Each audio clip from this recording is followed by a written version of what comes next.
I discovered something while playing Ninja Ryuukenden 2. It's not something I was expecting, especially in this series. The great secret of this game is that the Famicom version is much harder than the NES version. It's really the opposite of what you'd expect.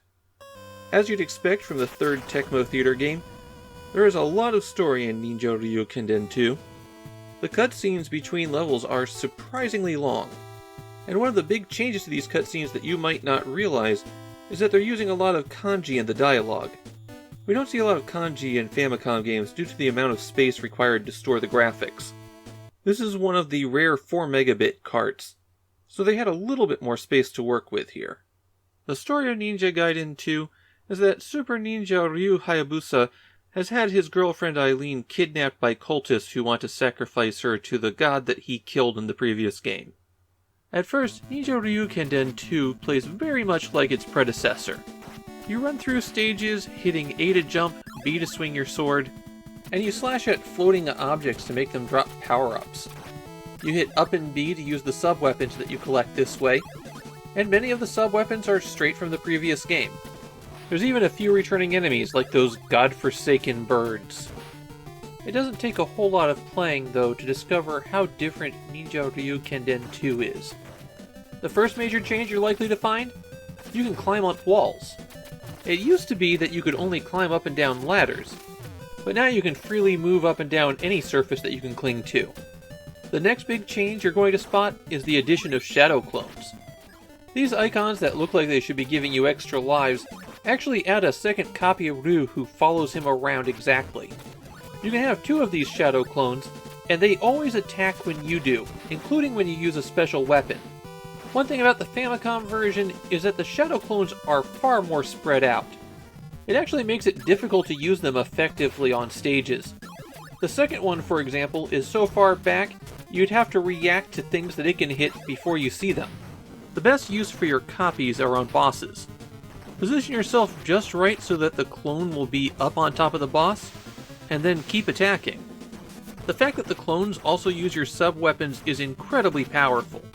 They don't work so well with the limited range of the sword, but the sub-weapons have more range and tend to be more powerful, so tripling them up can give you a pretty big advantage. Power for the sub-weapons come from the nin symbols that drop from things, and you can increase your maximum power by collecting scrolls. The 2 styles of shuriken and the upward launching fire wheel returned from the first game, and a new sub-weapon you can get are some balls that shoot downward. The fire wheel is no longer something that you pick up and it just makes you invincible for a few seconds. Now it's a sub-weapon that you have to activate. It's costly, but well worth it. There's one more big change from the original Ninja Ryukenden, and that's the addition of some special effects on stages. Like this stage where you can only see the platforms when the lightning flashes. The trick that they seem to have really fallen in love with, though, are environmental effects that push you around. On this stage, the water flows will shove you around the ground, and it's really annoying here on this mountainous stage where the wind is constantly blowing and changing direction. There's not a consistent timing to the wind in the Famicom version, which makes the platforming here absurdly difficult. And there's several points where you just have to stop and wait for the wind to change, and then hope it doesn't change back while you're doing the jump. Something you'll find in the Famicom version is that there's more enemies and they're more aggressive. I had real difficulty getting the timing for my sword slashing down in this one.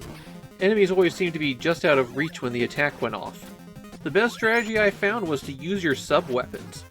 You've got them, don't hold on to them. When you inevitably get a game over, you can continue the game just by pressing start, and you can continue as many times as you like.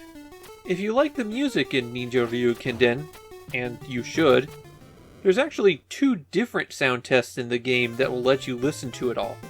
Both of them are accessed using the exact same code, holding down up, left, A, B, select, and hitting start.